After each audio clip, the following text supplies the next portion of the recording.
Let's talk about the Joint Commission and the role a Joint Commission plays in reviewing a hospital's performance. Thank you. Mr. Hunter. Good afternoon, Dr. Bork. Good afternoon, Mr. Hunter. I thought you said you didn't have a report. I don't know, sir. You're not listening. Perhaps I'm not being clear today. I do not have access to the 2018 report. That sound was Hunter's soul leaving his body.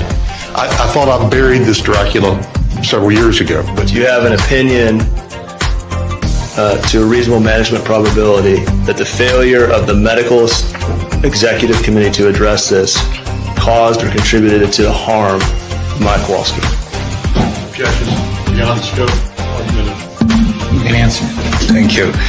I do believe that this failure on the part of the governing body contributed.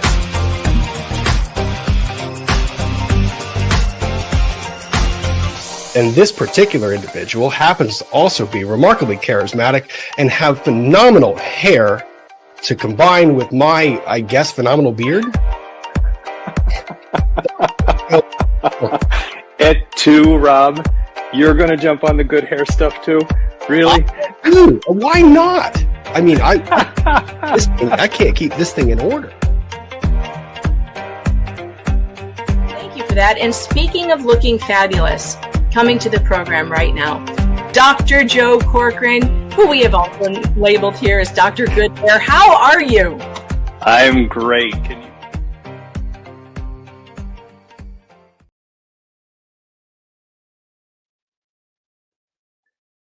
Well, hello, everybody. How are the advocates tonight?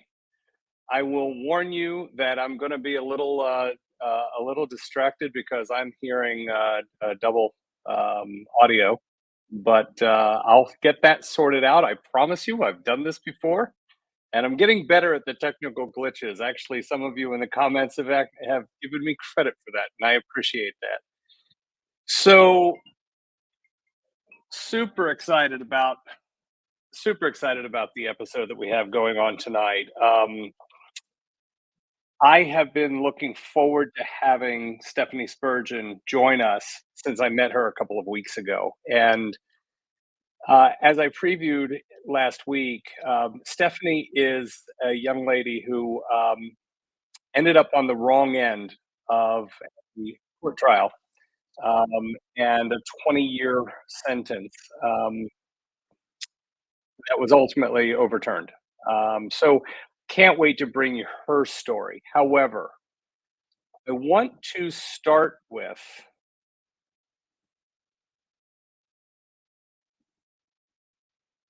this. So I don't know if you have seen this document yet. Where am I? Here we go. I don't know if you've seen this document yet, but this showed up yesterday, end of the day. And this is something that was filed on behalf of the Kowalski family by the legal team at Anderson Glenn, and probably made for uncomfortable conversations around the office of the J. Hatch attorneys at Hillward Henderson. This document was something that the Andersons needed to that Anderson Glenn needed to submit. And it's something that they needed to submit because they have a requirement by the Florida Bar to kind of self-govern, right? One of the things that I talked about during the trial was that the American Medical Association gave or earned the right to self-govern. So medical staffs self-govern. the Florida bar expects its members, who are officers of the court, to stand up and call out bad behavior. So that self-policing is an important function. It's professionals keeping one another professional. This particular document is pretty spicy. And I just wanted to read through it, parts of it, with you. To get started, and I'm actually kind of a little bit distracted here because there's a small chance that Greg Anderson will be joining us. But this document is plaintiff's supplement to motion for sanctions. And here's the key part: consideration of bar referral for defense counsel's deliberate misrepresentations and elicitation of false testimony and other conduct. So this will chronicle in the next couple of pages some behavior which is well supported by the, again, this is a non-lawyer interpretation. I'd love to, I will be watching tomorrow night to hear what Rob has to say about this. And Melanie Little, get the lawyers to opine about this. But plaintiffs hereby supplement their motion for sanctions and move this honorable court to consider and make such referrals to the Florida Bar of Defense Counsel for Johns Hopkins All Children's Hospital, as the court may determine to be necessary as a result of the defense counsel's action in violation of the Florida Bar Rules of Professional Conduct. So there's no punches being held here. This is the plaintiff's attorneys calling out the behavior and the actions of the defense team in their vigorous defense of Johns Hopkins All Children's Hospital. Specifically, plaintiff's counsel is obligated to report defense counsel's trial conduct to the appropriate professional authority. So in that very first line of the very first paragraph, Greg and team are saying this isn't something that we're doing, just on a whim. This is what we are obligated to do. The appropriate professional authority is this court, and the appropriate authority for the court to report the conduct is to the Florida Bar. Here's the interesting thing. These reporting obligations are mandatory, referring to this Florida Bar rule. A lawyer who knows that another lawyer has committed a violation of the rules of professional conduct must inform the appropriate professional authority. Okay, so you know what's ahead. Prior to the beginning of this motion, plaintiff's counsel has reviewed the trial testimony, et cetera, et cetera, et cetera. Especially the scrutiny concerning Johns Hopkins All Children's Hospital patient safety, risk management, and cultural failures was withheld from the defendant's expert on hospital administration. So Mr. Anderson, witness Mr. Anderson, never was shown by his own team, was never shown the information about the IJ and all the various issues that they were having with their regulatory visits. Plaintiff's counsel has also interviewed witnesses to defense counsel's disparagement of jurors and related comments, and that was all submitted earlier. the affidavits about the bad language being spewed between the courthouse doors and the work areas at the end of the hallway. And keep in mind that there was also a very powerful affidavit submitted by Deborah Salisbury, who was the attorney that represented the Kowalski family and Maya during the dependency hearings, about how she, as a court officer, was compelled to point out the errors in the defense counsel's assertion that she represented Yoli in an earlier divorce proceeding. It was a very powerful, very powerful document. I will try to pull it up before the end of this episode, just to remind you. So, plaintiff's counsel is bound to bring the attention of this court the actions of the defense involving direct and knowing misrepresentation of material facts. Misrepresentation of material facts.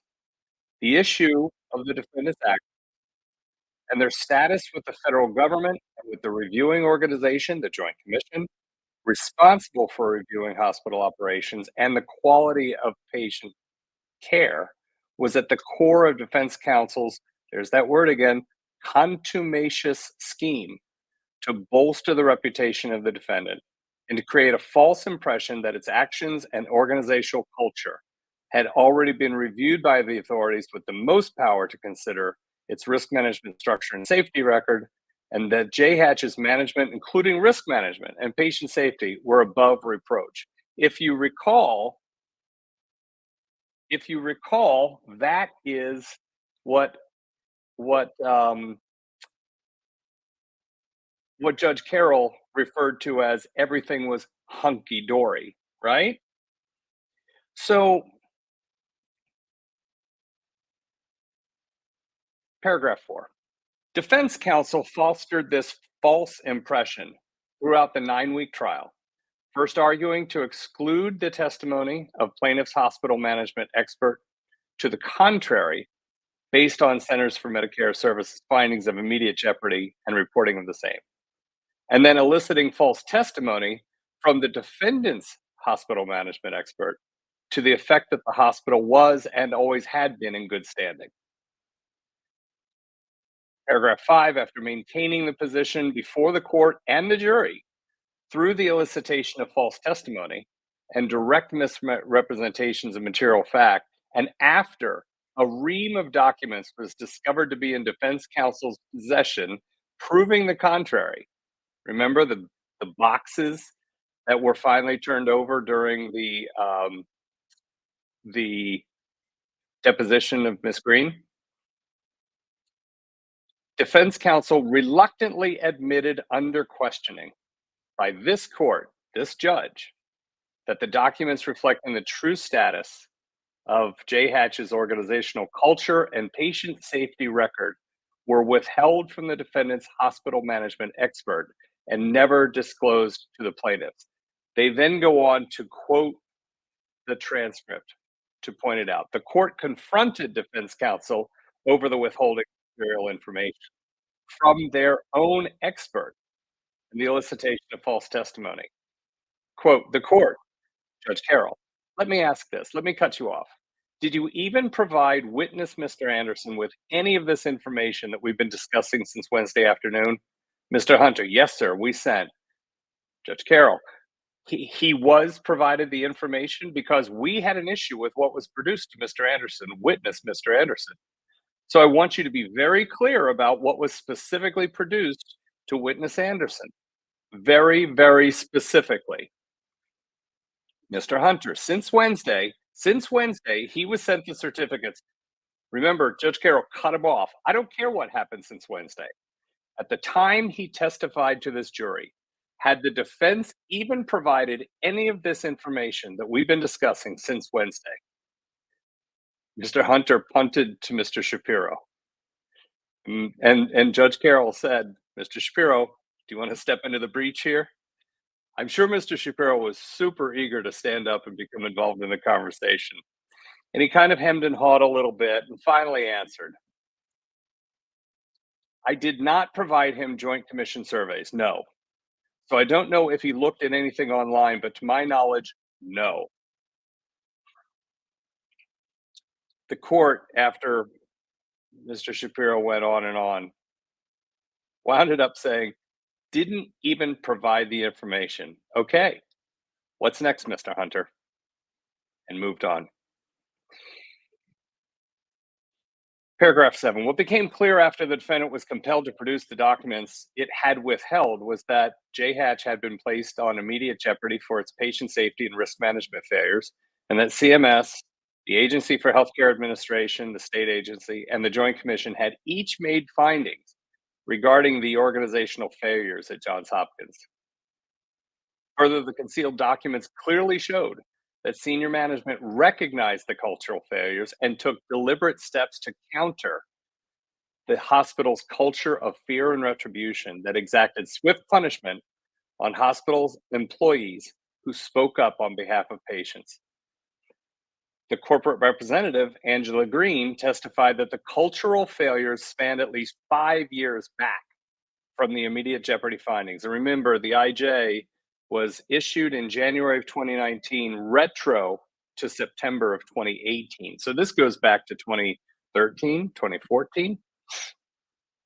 By mislead, and that time, of course, included the time that Maya was a patient in the hospital. By misleading the jury and the court about the defendant's accreditation status and compliance with patient safety mandates, and by sanitizing the information given to its expert witness, and then eliciting false testimony through the same expert, defense counsel was in clear violation of the Florida rules of professional conduct. I'm going to take a pause for 1 second because I'm being told that Greg wants to join.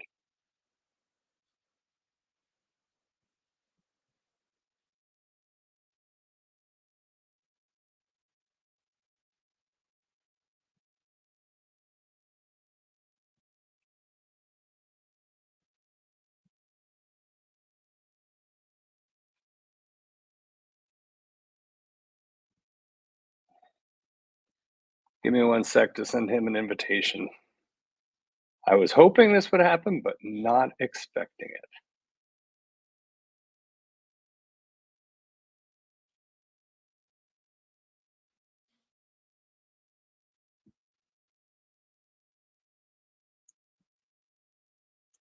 You know, this is why doing things live is always such a joy.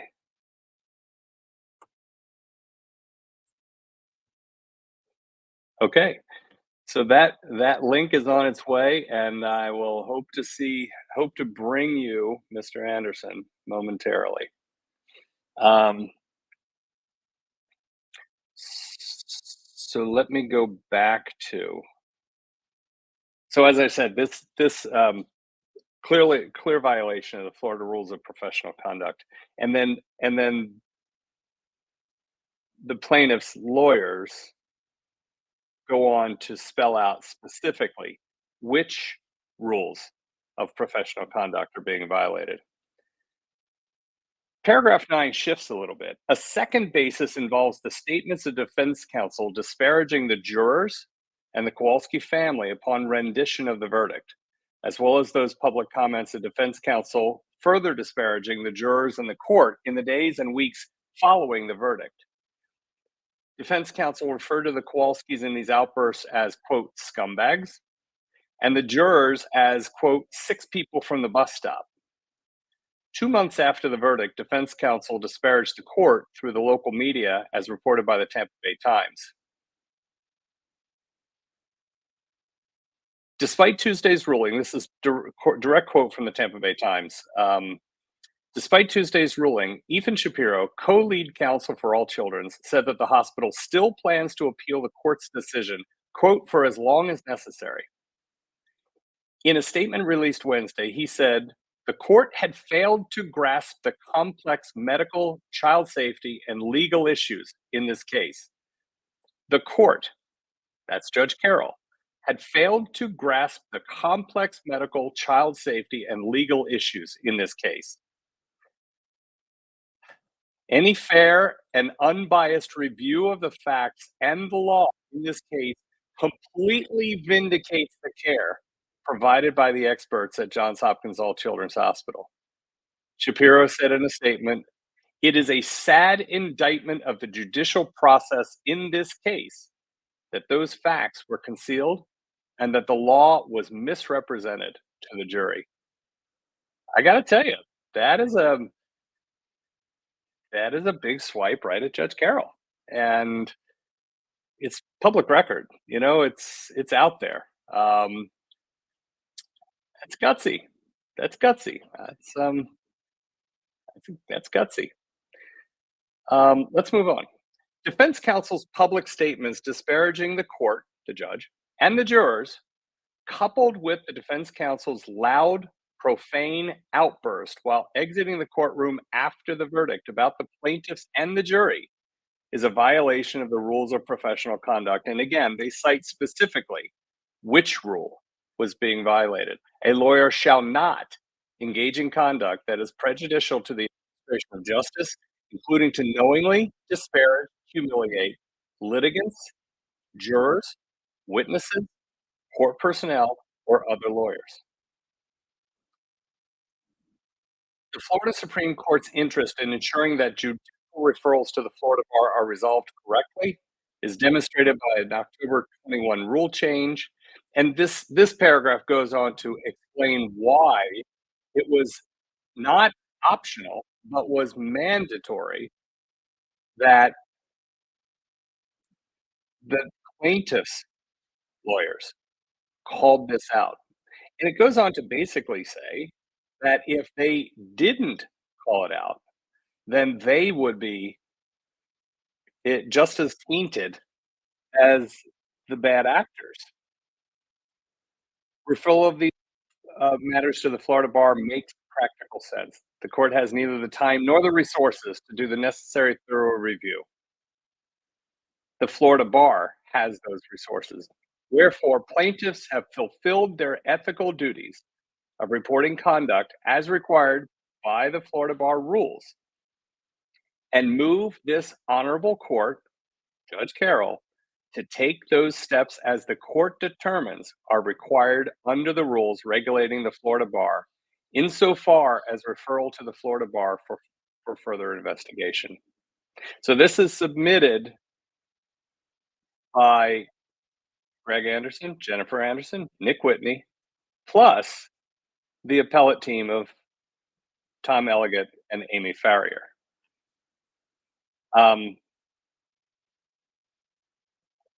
Folks, this is a this was jaw-dropping to me. I mean, I get it. I never knew that the Florida bar had these rules.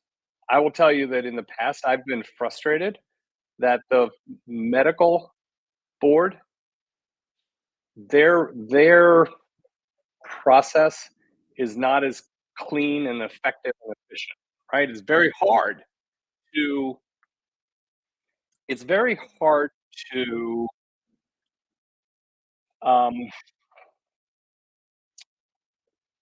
police your medical colleagues. I have colleagues who have tried to do the right thing, and each of them has been frustrated by the process. So I wanted to share this with you because, again, this to me was pretty jaw-dropping. And I think it adds a pretty interesting twist to what's really kind of a quiet time between verdict, first round of motions and appeals, and and the time before we get down to mediation on April 15th, and I believe the second day is April 17th. So it's a very, very interesting development. I hope you thought it was worth the time to go over. I'm still hoping that we get some input from Greg Anderson uh, or someone from his team. But if not, trust me, we'll go over it at a later time. But I wanted you to be aware. So there you go. Um, let's pivot now. I'm very, very, very excited about having the conversation that I'm about to tee off. And Stephanie Spurgeon is a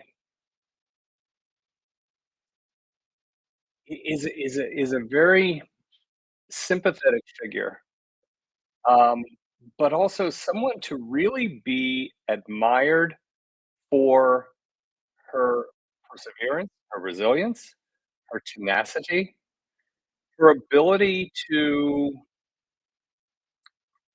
channel something horrible, but channel it for good.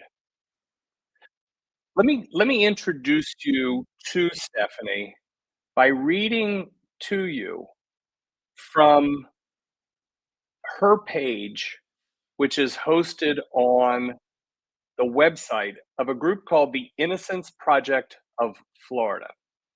And I'll have Stephanie explain who the Innocence Project is, but let me just read this to you. Stephanie Spurgeon was incarcerated on a 20-year prison sentence for a crime that she did not commit. She was released on August 3rd, 2020. Spurgeon was accused of manslaughter in the August 2008 death of Maria Harris, an infant who became unresponsible on a car ride back home after spending her very first day in Spurgeon's care. The crime. On August 21st of 2008, Spurgeon's was a married mother of two and a home daycare provider for many years. She had a new 1-year-old child, Maria Harris, in her care, and after the child was picked up at the end of the day, the child became ill. Maria fell asleep at her new daycare and never woke up. She died 8 days later from a brain hemorrhage. The trial. Doctors said the brain hemorrhage was inflicted by abuse. This was in spite of the fact that the child did not show any external signs of injury nor outward signs of trauma. There were no bruises, no neck injuries, or broken bones. However, prosecutors alleged that the brain swelling stemmed from the child being thrown repeatedly against a soft surface like a mattress. Okay? Not shaken baby, throwing the baby repeatedly against a soft surface like a mattress. Spurgeon's attorney defended her by refuting a theory that the child died after being shaken, a theory that the prosecutors did not rely on at trial. So he was fighting a fight that the state was not waging. A theory that prosecutors did not rely on at trial, instead focusing on allegations that the girl was thrown against a soft surface. Spurgeon was convicted in 2012 and sentenced to 15 years in prison. Spurgeon was found guilty of manslaughter after prosecutors argued at her trial that the girl's brain swelling could only have been caused by abuse. Advocates, ladies and gentlemen, I introduce to you Stephanie Spurgeon, and I think you are going to enjoy her conversation. Stephanie, welcome. Thank you. Thank you for having me. So, Stephanie, anything from that introduction that that you would like to correct, add to, take away from? No, the Innocence Project, they mapped it out pretty darn well. Yeah. Yeah. Stephanie, I'm going to ask you to hold on for 1 second. I do have Mr. Gregory Anderson. Welcome, Greg. Can you hear us? I'm here. And we can hear you. Hi, Thank you for Stephanie. joining us, Greg. Hi, Greg. How are you? I'm doing okay. Doing okay. Good. Greg, I like the new beard. It brings tears to my eyes. I can't believe all that. I mean, well, actually, given what I do now with this, I unfortunately can believe it. It's horrifying. But hey, Dr. Joe, here I am. Greg, and I'm just going to ask you to speak a little bit louder, if you would, please. Let me see if I can up that a little bit. Terrific. On this. So, Greg, we just read through the supplemental motion for sanctions. And I was explaining to the advocates that the filing of that document was an obligation placed on other court officers by the Florida Bar's rules. Was that a fair representation? Yeah, well, it is. And I don't want to say it's unfortunate. It's the way that things should be and often aren't in our society, that we're held to the, if you see something, say something standard. And in our profession, if you don't say anything and it's shown later that you knew all about it and said nothing, well, you can be held to the same punishment levels as someone who did it. So if you see a lawyer stealing somebody's trust account, which is unfortunately happens more often than you'd imagine, or see them misrepresenting something to the court, as we have in this instance, you have to say something. Unfortunately, lawyers like most people, and most people don't want to jump into the fray and get themselves involved in something that is unpleasant. But you have to do that. And so we roundtabled this, and the other part of our appellate team, the Gunster firm, with Mike Tanner and former Supreme Court Justice Ken Bell, were advising us. And so it was a group of 6 or 8 of us that roundtabled it, and we came to the conclusion that we had no other alternative. And the countervailing view on that is that this case has enough emotional tension to it and animosity among counsel that we did not in any way want to exacerbate that. It's counterproductive to resolution of the case. So you're between a rock and a hard place. You don't want to pick any more of a fight than had already been picked. Actually, one of the reasons that it got so bad that how much worse it get was one of the overarching topics. But nobody wants to accuse brother sister counsel of something like this, and yet we had to. It's tough. One of the I said brother or sister counsel,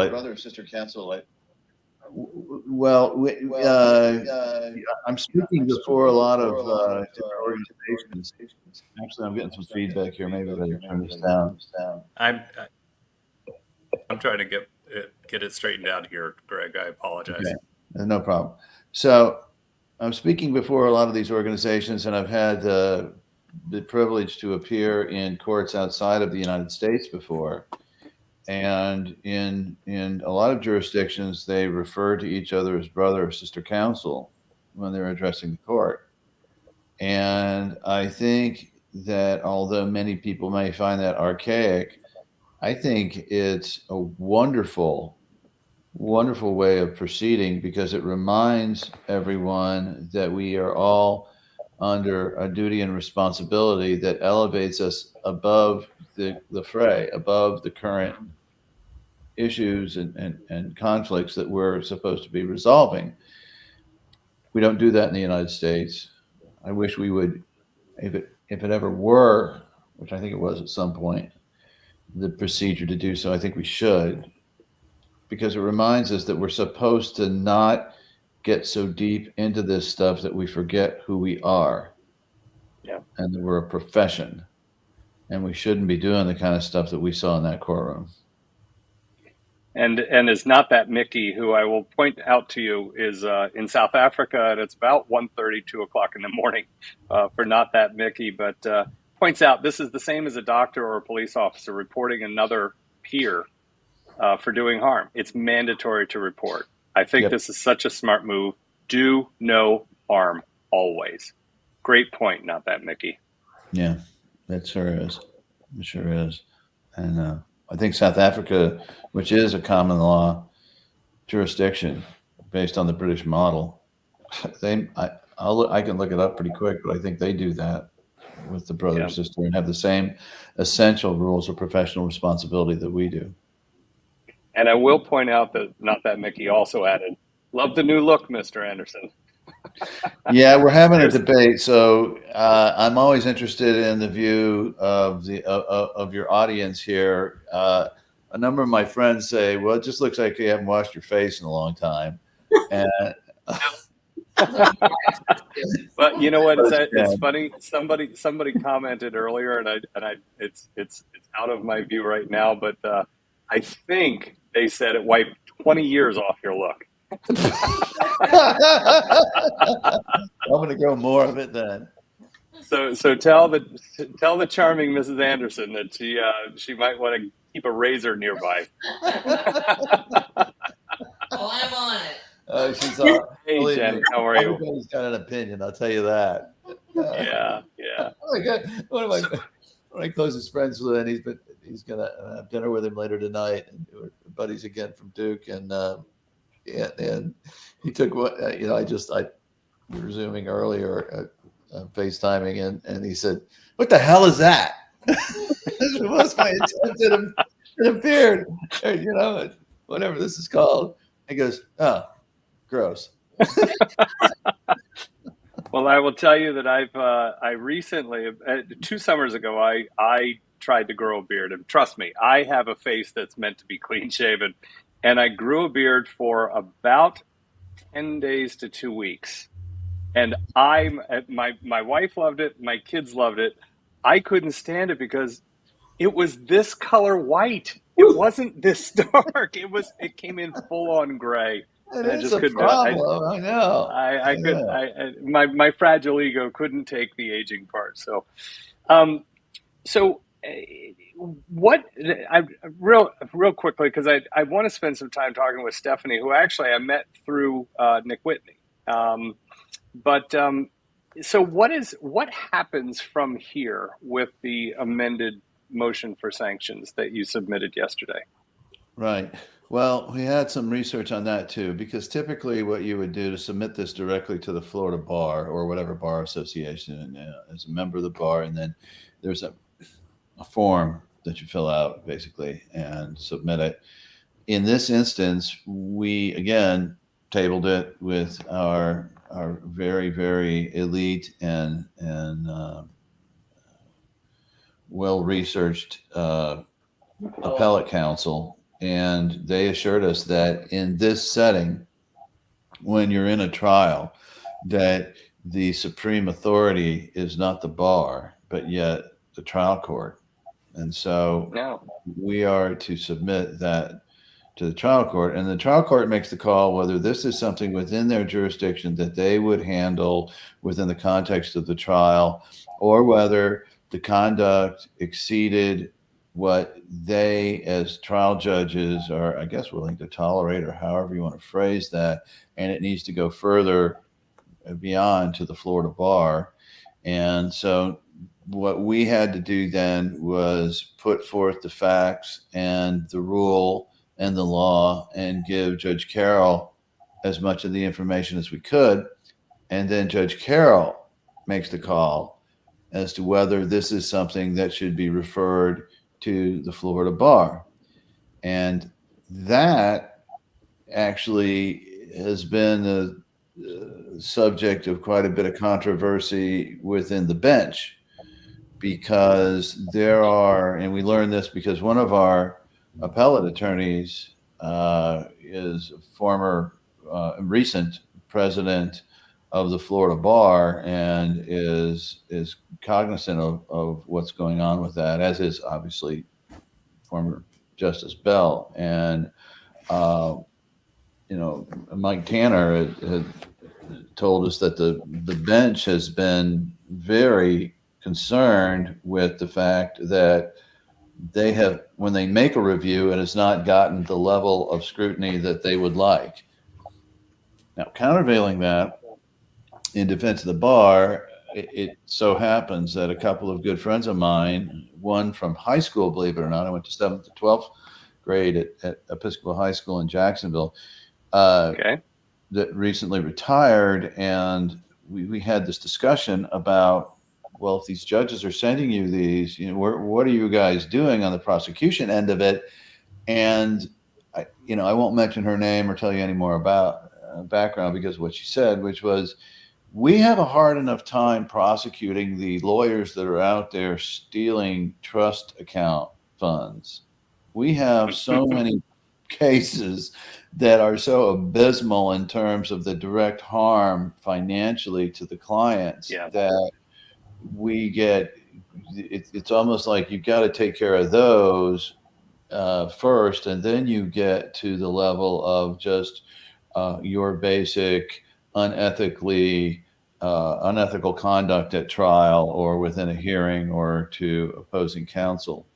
So I don't know where the line should be drawn, or where the resources are going to go from there. But I do know it's a huge problem. We are a profession, and we're held to a higher standard of conduct. But I could talk for an hour about my belief on where the teaching of ethics is in our law schools and what I think is going on. But to orient it back, which eventually I get around to the point, as you know, it takes me forever. But I think in this instance, the level of wrongdoing was such that we did not believe we had any other alternative but to bring it to Judge Carroll's attention and let him do what many of the circuit judges, as we understand it, want to do and often do, which is to bring it to the attention of the bar. Got it. I'd like to think there was a higher level of gravitas to the reporting if it's coming from a circuit court judge who has no dog in the hunt, so to speak, for either side. They're not gaining any leverage by making a report. So one would think that the bar would take that with even greater levels of I guess, interest and desire to prosecute. So kind of my last question on this, Greg, will this lead to a hearing? Will there be a meeting in chambers? Will there be no action until after the mediation? What do you think? I know our judge wants this case to get settled. And he would not have entered the kind of order he entered, making it specific about the levels of the executive levels and control that had to be at the series of mediations. And I can't second guess, nor will I second guess what our trial judge would do. I know he requires the utmost of ethics of all the lawyers before him. Yeah. I know that he understands in the course of battle that all of us are human and people say and do things that they regret, 60 seconds later, 10 seconds later. So he's not somebody that just randomly does it. But I don't know that this is the type of motion that is subject to a hearing. Of course, if he sets a hearing, we'll go to it. Will he set a hearing before the mediation? I doubt it, if he was going to have it. I think that this is something where he's going to sit on it and consider everything that's going on. And I would be surprised if he made a referral, if he was going to make a referral, until after he saw what happened at the mediation. Okay. And that's just simple expediency. And I can't comment on whether that's good or bad for the bar or anything like that. I do know that what's good for all of us overall is if the case gets resolved. Yeah. Yeah. And Greg, I apologize if I'm asking naive questions, but as I pointed out to the advocates, I reminded them at the top of the conversation, I am not a lawyer, and this is all new to me. So thank you for clarifying. You're getting close now. And, you're getting close. No, thank you, please. No, I can't even hold a candle to you and Jennifer in most of our conversations. So, but I know that you've got dinner tonight, and I don't want to hold you up from that. I know you're getting together with some of your classmates from college, and heaven forbid I would not stand between that meal and you. So, thank you so much. And Greg, I will give you anytime you want a debrief on the conversation we're about to have with Stephanie, because she was in the defense chair and was listening to Sally Smith on the witness stand. Unlike many of us, Stephanie actually spent 8.5 years in a state prison. I believe 5.5 of those in maximum security. And was ultimately benefited from the Innocence Project and the Exoneration Project, and it was overturned. So, but she's a fascinating woman. She's been through hell, and for sure. This is just an embarrassment to the entire system, and it's one of the things I know the Kowalskis' hearts go out to Stephanie. I did come and watched Maya testify. That's right. You did. Yeah. And she appreciated that very much. I think you guys exchanged a hug there at the end. And I know you'll do well from this point out. I wish you the very best. If there's anything, obviously, that we can do for you, I mean, we're here. And I hope you know that the Kowalskis are committed to forming a foundation. Now, there's a lot of them out there, but the Kowalskis have directed me to form a foundation that does a lot of what the folks that helped you do, and we fully intend to follow up on cases like this. And well, please feel free to give the Kowalskis my personal information. They can contact me anytime. And I am now working for the Florida Innocence Project. Oh, excellent! Excellent. Yeah. Good for you. Oh, well, that's fantastic. Well, you've got to stay in touch with us, because we're going to be out there supporting the cases that need supporting and helping every way we can. It's never an area of law I particularly thought I'd end up in, but it certainly is something that needs to be done, right? Absolutely. There's many more out there. Okay. Well, Greg, thank you so much for joining us. I know you're busy today. I know it's a big day, but glad you could spend a couple minutes with us, helping us to better understand what I described earlier as a fairly salty twist in the post-verdict portion of this trial. There's more coming, baby. We'll keep you amused. Enjoy your dinner tonight, Greg. Thank you so much for joining us. Thank you, everyone. Take Bye-bye. care.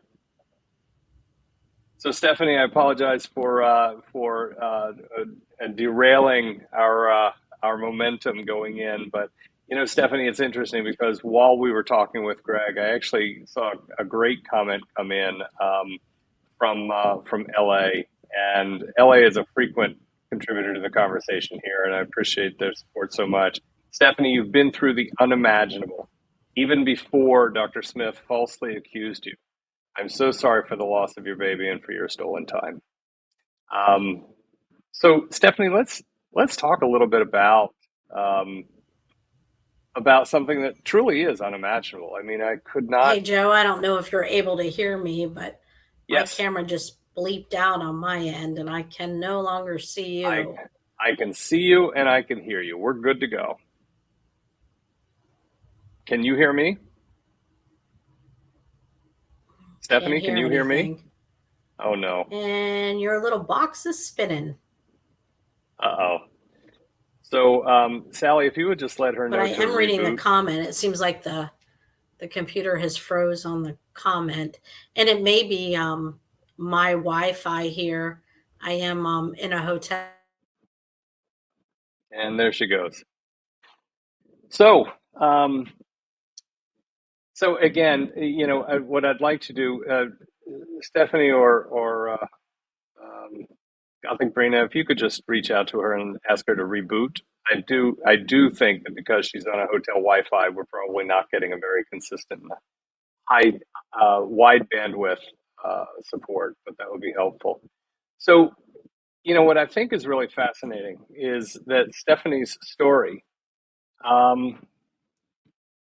really took so many wrong turns that, in retrospect, seems so avoidable, and yet, she paid this tremendous price, all in and listen, we're not diminishing the loss of that beautiful baby girl. Okay, I mean to take nothing away from the tragedy of losing a 1-year-old. Okay, but Stephanie, can you hear us now? Stephanie, can you hear us now? I can, and it's probably Okay, on my terrific. end. I apologize. I worried No about worries. that No because it's a worries. little unstable here. Yeah. So I was just talking about, Can you hear me? Yes, I can perfectly. Thank you. I can. Can you hear me? Yes, perfectly. We're good. So I was just saying that we don't want to do anything to diminish the family's loss of that beautiful little girl that you only met one time. But the tragedy that befell you for the next 15 years after is really, it was captivating for me when we first talked. So tell me a little bit about who you were leading up to 2008, and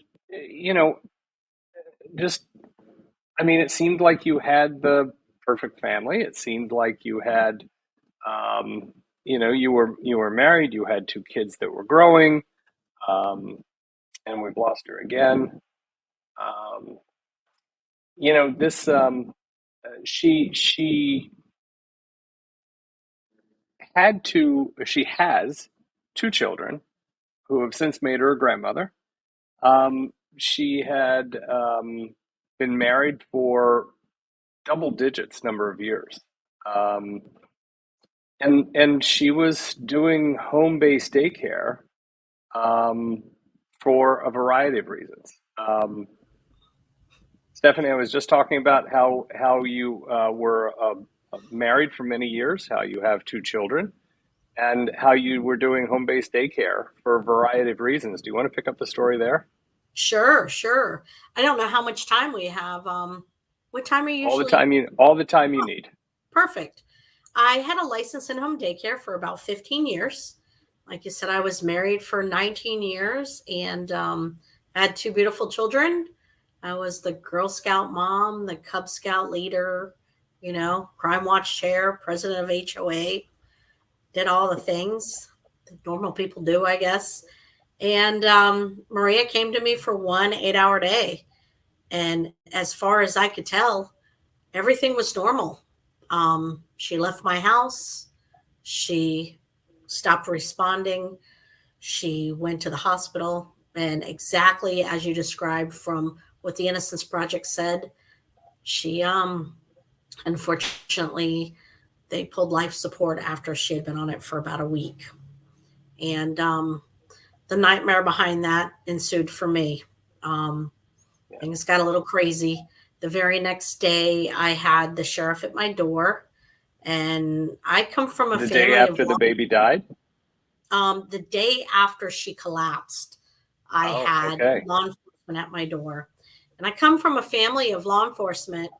I had absolutely nothing to hide, so I welcomed him in, and answered all their questions, and didn't quite understand like why they were there questioning me. I didn't realize at that time that I was a suspect, but I ultimately got arrested right then. I served one night in county jail on aggravated child abuse. I bonded out on $50,000 bond. And when Maria passed away, they rearrested me on capital felony murder, which, by the way, is punishable by death. Oh, my goodness. I did not have bond. I was in an isolation area because my face was all over the news, so I was segregated. And I was in there for 91 days until I was able to have a bond hearing. My bond was $350,000. My first attorney did not practice that kind of law, so I had paid my first attorney $50,000. And then I had to hire new attorneys to the tune of $100,000. So my family immediately started fundraising. They raised the money, and I bonded out on January 26th of 2009. And so you spent 3 months in, was it a county facility, a state facility? Yeah, it was Pinellas County Jail. Wow. And basically segregated or isolated. Yeah, you have 23 and a half hour lockdown, and you have 30 minutes to phone and use the phone and use the shower. And I never went outside. I never saw the light of day. Wow.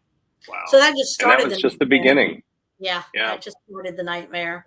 Yeah. So I had 3.5 years out on bond on an ankle monitor until it was time for trial, which was in February of 2012. I had numerous experts testify. Like you said, my defense attorney, while I believe wholeheartedly that he's always believed in me, he just, his best wasn't quite good enough. And ultimately, I was convicted of manslaughter. I went right back to that solitary cell. There was a Brady violation alleged in my case. So I did another. Brady violation is where you believe that the state withheld evidence.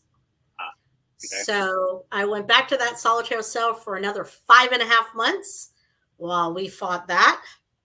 I was denied that and sent to prison. And to a maximum security prison. Yes.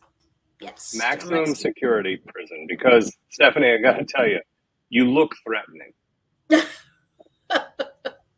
But I guess at that point you were convicted of manslaughter, not capital murder, correct? Correct.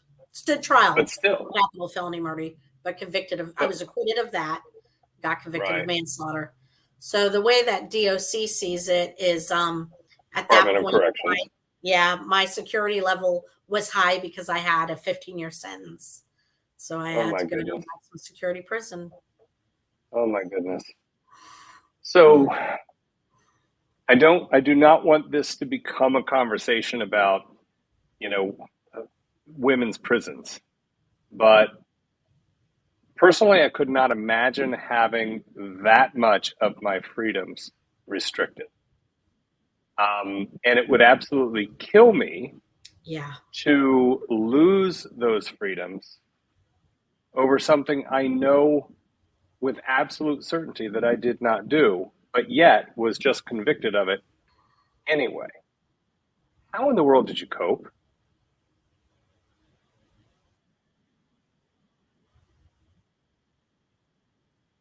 Can you hear me, Stephanie? How did you manage through that? Yeah. I went in there and I was very upset. I was very angry because I knew that I had not done anything to harm Maria. I knew that if I didn't do something with all the emotions that I had, that it wasn't going to be beneficial. So I started digging deep, and I ended up becoming a certified law clerk within DOC. And I started working in the law library on my case as well as other people's cases. And while we're not going to focus on prison, it is something that's really hard to articulate what it's like to be punished every single day, when in my case, no crime was even ever committed. Yeah. Yeah. So you're in this horrible, horrible, and undeserved situation. And candidly, Stephanie, nobody would have blamed you if you had gotten angry and combative and been, pissed off at the world and just reacted, physically, violently, angrily, ugly. And yet, this is what I think is fascinating about you, Stephanie. You channeled it for good. You learned about the law. But you said there was a double edge to learning about the law. Explain that to me, or to the audience.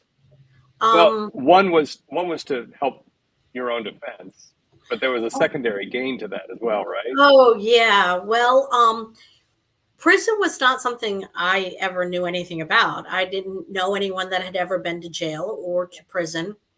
And maximum security is a pretty rough area to find yourself in. I went in singing nursery rhymes.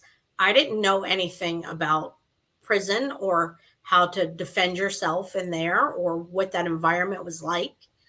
And so going into the law library kind of helped me. It helped me stay safe. Yeah. Yeah.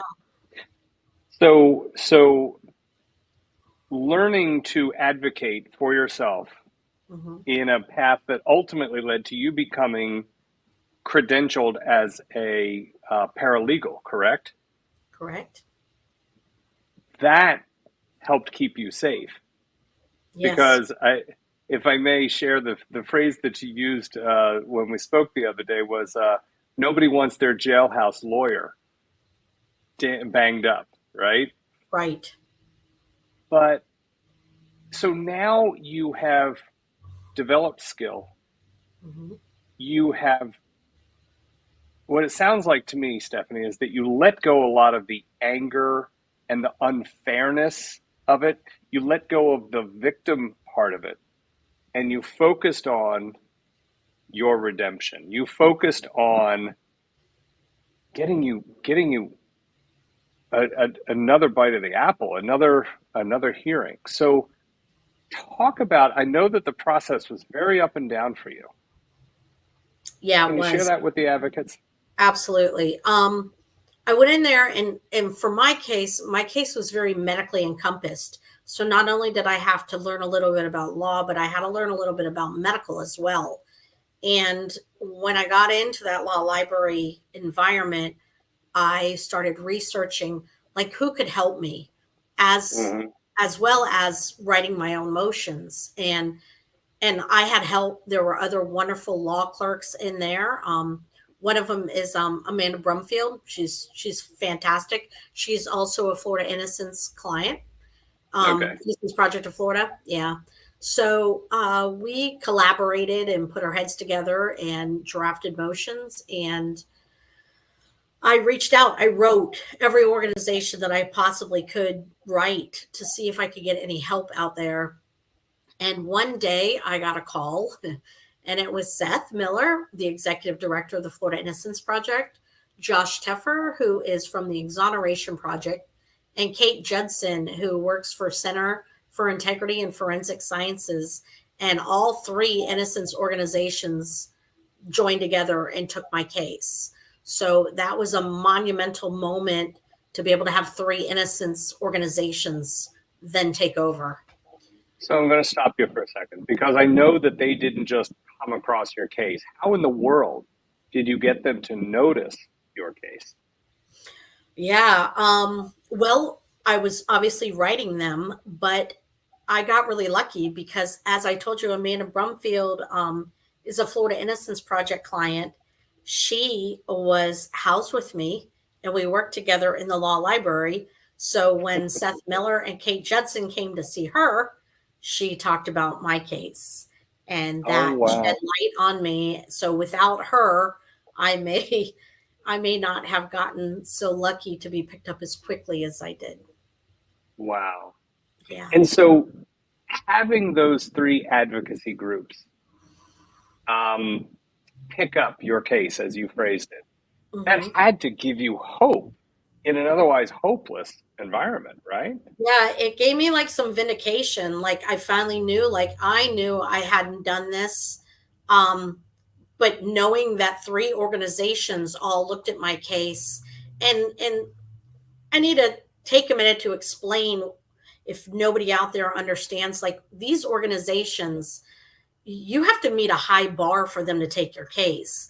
Nobody wants to take cases and release violent people back to the streets. So they spend a lot of time really digging through a case and making sure that it's factual and that there is actually a claim of innocence before they take on the case. So when I had three of them take on mine, it was kind of that moment where I stood there like, wow, they believe in me. AKA the cat lady. Stephanie, you are an inspiration. Thank you so much for sharing your story. I know that this is not an easy story to share either, Stephanie. There's a lot of questions coming from the audience about Sally Smith's role in your conviction. Yeah. She obviously was a big player in the Maya trial, right? Yes, she was. Sally Smith, her role in my story was that from the very beginning, she assumed that it was abusive head trauma, whether it be by shaking or soft impact. And she repeatedly said that there was no other way that this injury could have occurred other than abusive head trauma. All of this is, in the record. What ended up happening, though, was Maria's glucose levels were 468 when she reached the hospital. So anybody out there who knows anything about diabetes or glucose levels, they're typically between 90 and 110. Maria's was like 4 times what it was supposed to be. So typically when you would enter a hospital with something like that, you would immediately start screening for diabetes. They did not do that. Maria originally had gone to Countryside Meese, and then she was transported to El Children's Hospital. And that is where Sally Smith got involved. And so no evaluation was really done about any metabolic disorders, including diabetes. Is that correct? That is correct. And just so abuse immediately. Yeah. And again, so what I'm hearing you say is that they locked in on this initially shaken baby syndrome, but there was no other physical evidence to support that. Am I correct? No, there was not. None whatsoever. And yet, it sounds like your original defense attorney spent most of his energy fighting an allegation that the state was not making around shaken baby. Is that what happened with that is he had the trial attorneys that I hired for $100,000. Through the process of my case evolving, I started to feel like they didn't believe in me. I started to feel like they weren't going to fight for me. We talked a lot about a plea, and I was adamant that I was not going to plea. And there was another case on the news of somebody else in the Pinellas County area that was accused of shaken baby syndrome. And the attorney that I hired had got her an acquittal in that case. Okay. So Okay. I knew that he was familiar with this type of case. And I reached out to him and pretty much begged him to take the case. And I paid him about another $30,000 and fired the other attorneys. Oh, And goodness. so he kind of had like a regimen of how he would handle cases of this sort. And it was a very logical way of handling it. However, they kind of changed their strategy in my case and went from shake and baby to soft impact. And that's where he failed to pivot in the defense. And when did the state pivot to the soft impact? The state During the pivoted- trial, prior to the trial? No, it seemed like it was before that. When you read the depositions, they Yeah. pivoted prior to. Sally Smith did anyway. She said that I must have pushed her down over and over on a soft impact, like a mattress. And later on, as the Innocence Project got involved, there is a biomechanic by the name of Chris Van E, and he is one of the best in his fields. And if you he's an engineer, correct? Yes, he's a biomechanical engineer. And if you kind of just like, my brain works like just in a logical sense. So for me, knowing nothing about biomechanics, it made no sense to me how you could create this catastrophic brain injury by pushing someone down on a mattress repeatedly, because that defies all logic for me anyway. Bounce houses, pillow fights, trampolines, kids jumping on a bed. Sure. Like, to me, it doesn't even sound feasibly possible. And that's kind of where we were at. But what evidence did Sally Smith offer to the court to support her theory? Her testimony. She just knows. But what about her data? What about her science behind it? She has no data and no science other than the fact that she believes this injury was created this way. And so she offered no evidence, no science, no data, just opinion, and that was enough to get you sentenced to 20 years? She's held at a high regard when it comes to Pinellas County. She was head of the child abuse team.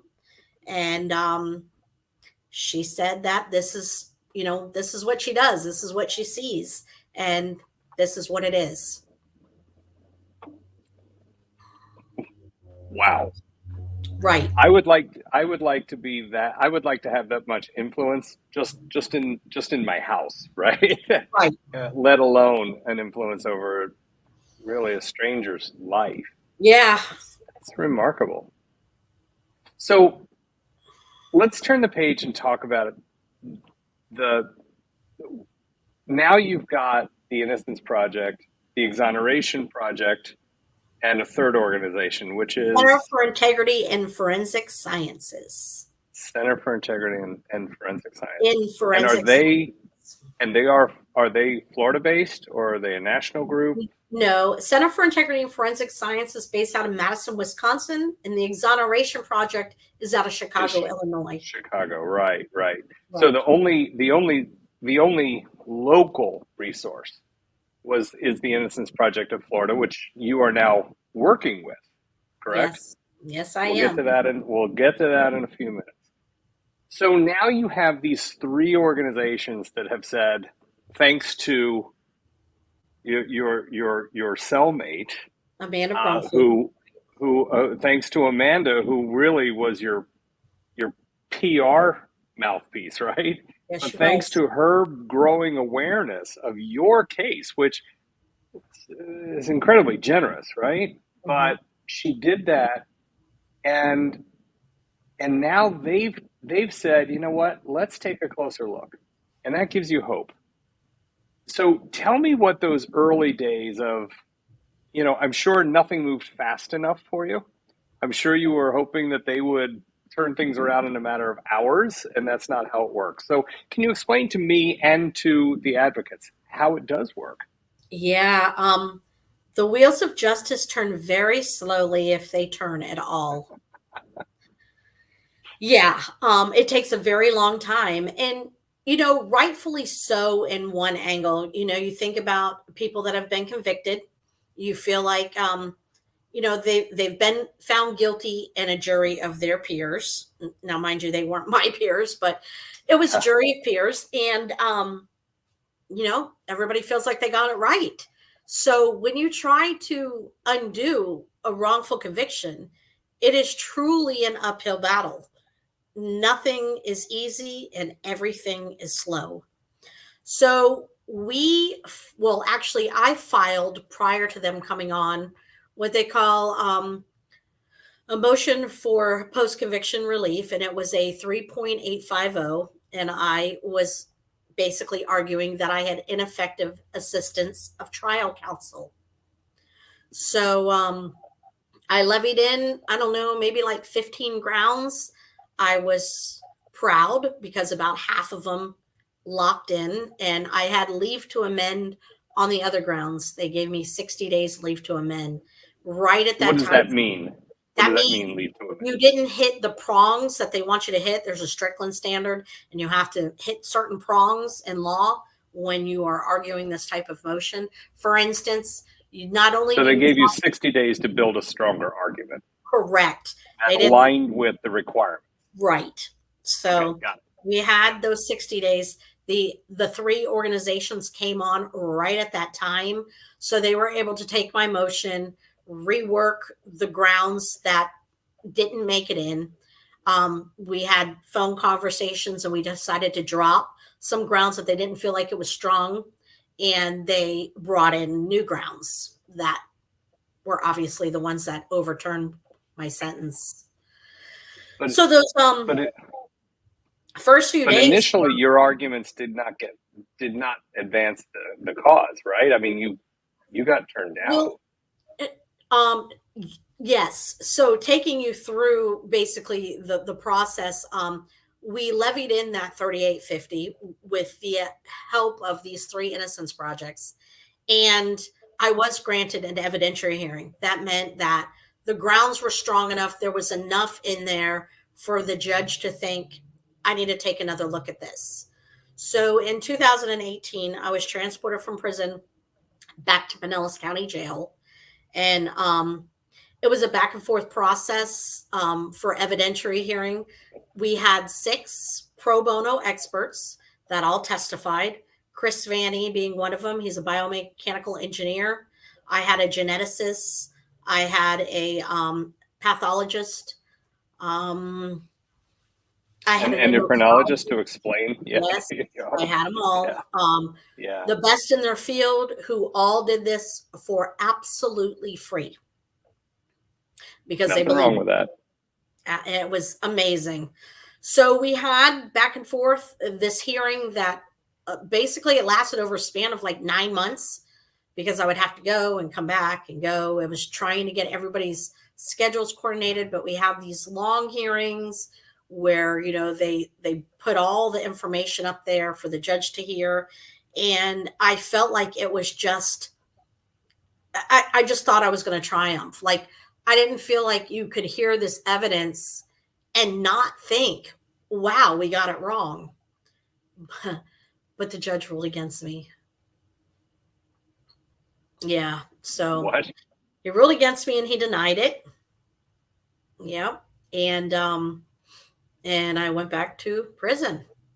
So that was a moment that was really dark for me. I just really felt so strongly that with 3 innocence organizations, and they're all pro bono, and 6 experts in the best of their field that came forward, all pro bono, because the state likes to say, well, you're hiring them to say this. That always is like their favorite thing to say. And they said it all through my trial with the experts I did hire. So using pro bono experts, you feel like you take at least that equation out of the argument. Yeah. I mean, these people are there just because they believe in the cause. And I was ruled against and sent back to prison. I hit dark moments and thought, all right, well, I have to buckle in. I'm apparently just going to have to do all of my time. So on a 15-year sentence with good behavior in the state of Florida, I would have to do 12.75. And I had 4.5 more years to go. So I buckled in for the long haul and pretty much felt like I've done all I could do, and that was it. But lucky for me, my team of wonderful people who believed in me did not give up. And So they didn't give up. Oh my gosh. No, nope, they didn't give I mean, up. I know that they've got way more demand than they've got capacity to take on cases. Yep. Honestly, Stephanie, if you think about it, it would have been perfectly understandable of them to say, you know what, we gave you the last couple of years, we gave you your shot. Sorry, kid, you didn't make it, right? Yeah, But they that's stuck not how with they you. operate. When they That's believe in phenomenal. something, they believe in something. They don't ever give up on you until they absolutely can't go any further. And even then it's hard for them to let go. But they Even when it appealed it. sounds like it sounds like maybe you gave up on yourself before they did. Yeah, I just felt like it's a roller coaster of emotion. You know what I mean? Yeah. It's peaks and valleys and peaks and valleys. And I just felt like if I could just swallow the full sentence, then it wouldn't hurt so bad if I was denied again. So they appealed the judge's decision to the DCA. And one District day, Court of Appeals. right, 9 months later, I'm call home because I called home every day. And my mom got to tell me my case was overturned and my sentence was vacated. It was reversed. Wait.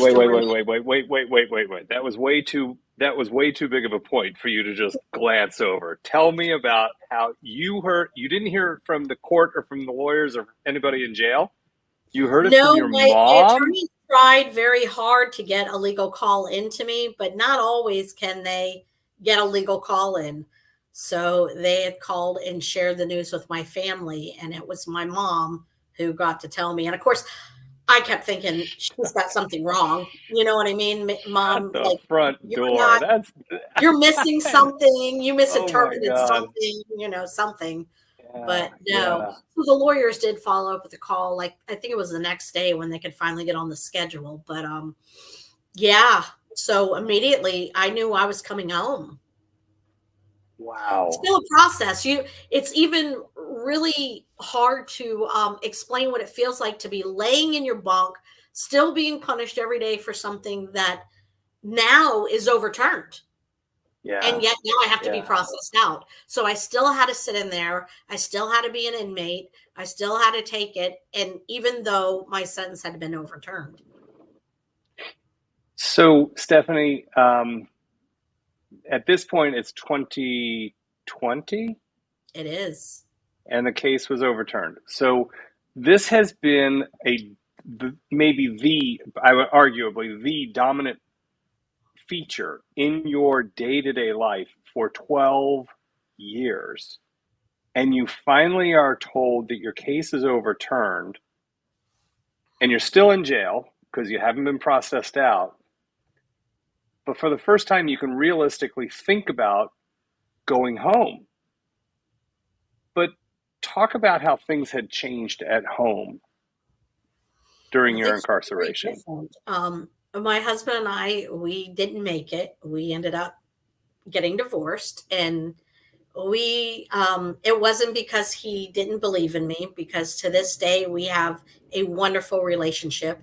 He is a fabulous man and a wonderful father to our children. It's just the stress of what it puts you through. It's just, it's hard to overcome that. Obviously my kids they grew up visiting me in prison. My grandbabies were born. They grew up visiting me in prison. And your grandchildren were born while you were incarcerated. My granddaughter, I was at her birth. I was convicted about 9 months after her birth, but my grandson was born while I was in prison. So during this time, I missed monumental moments. I mean, my son graduated high school. I missed that. The birth of a grandbaby. I missed that. And my daughter got married. I missed that. All the holidays and birthdays and things that usually get together as a family. I missed all of that. People died. I didn't get to say goodbye. I didn't get to mourn them properly.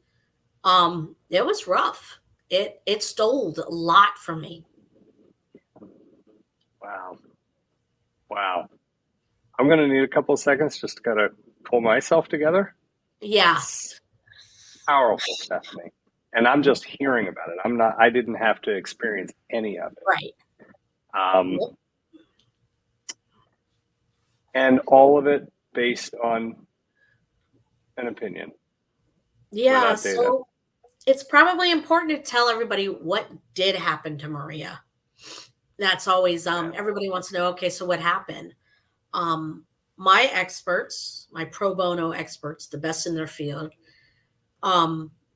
Maria's glucose levels, as I explained, were 468. And often when you have high glucose levels in your blood kind of thickens. It coagulates differently. It kind of thickens. And usually you are subject to like clots. There's veins in the back of your neck. One goes in, rotates the blood around your brain, and one comes out.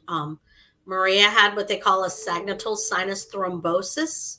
It was a blockage in the vein that led out of her brain that essentially so everything backed up. So if you think about it, that clot acts like a dam that a beaver would build.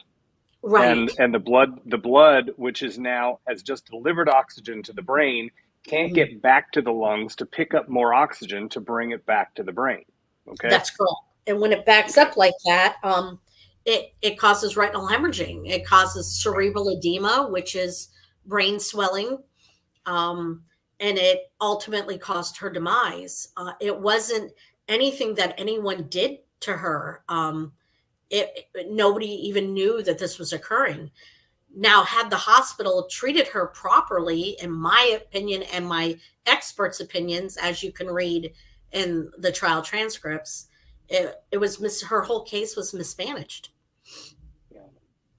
And again, my specialty was OBGYN. Mm-hmm. But we very frequently dealt with patients who were gestationally diabetic. They were not insulin dependent or diabetic prior to the pregnancy, but the physiology of pregnancy actually changes your metabolism. Right. And you first become glucose intolerant, then you can develop full-on gestational diabetes.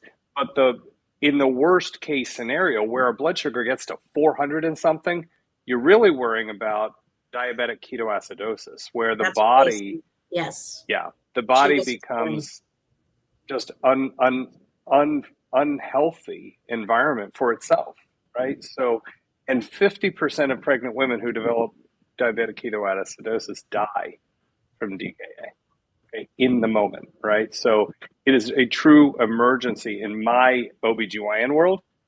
It's remarkable to me that this was never worked up at the hospital. You said Countryside Mease, where they took Maria first. And now, granted, that's not a children's hospital, but then Johns Hopkins, and you say it still wasn't worked up there, even with a recorded blood sugar of greater than 400 at Countryside Mease. Right. And somebody just asked, how was that not picked up by the medical examiner either? Because I would imagine this little girl had a postmortem. A lot of the arguments were and you probably can shed a little bit of light on this too.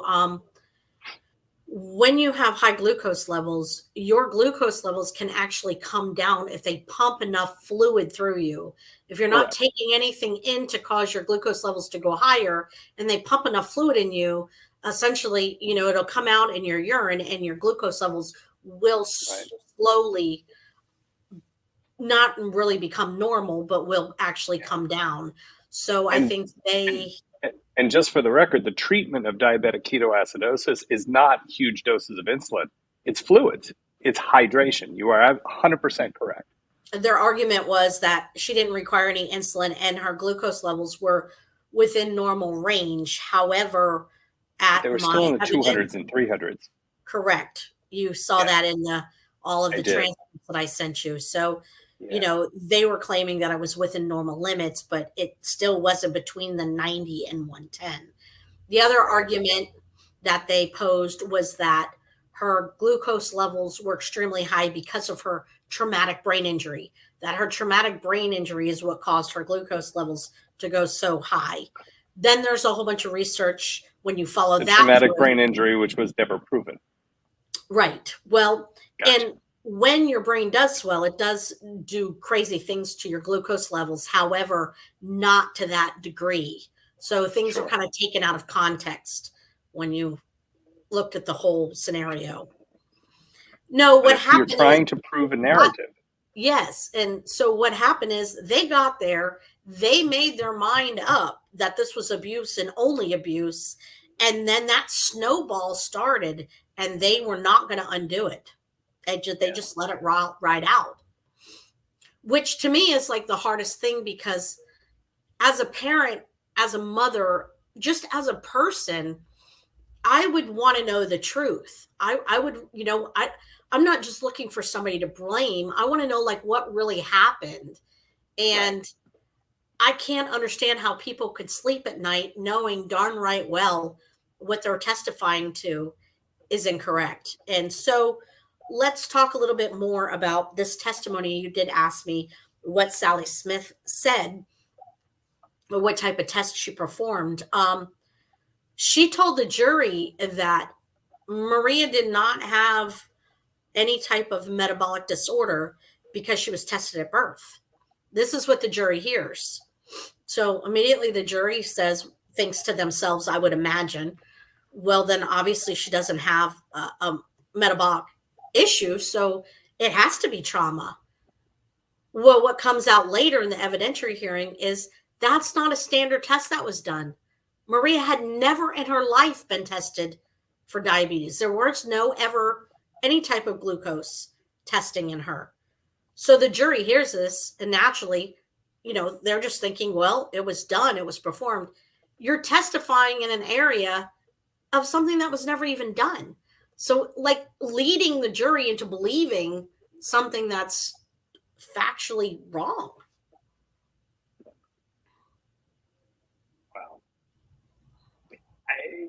Stephanie, I knew I was going to have difficulty with this interview tonight.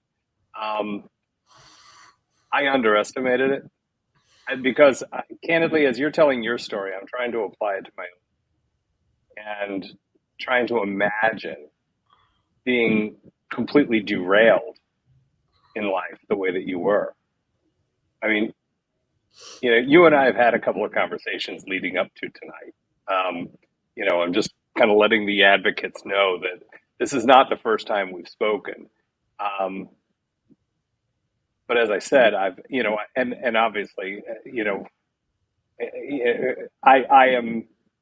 I was absolutely gobsmacked when I heard your story the first time, and the more that I was able to read about it, and it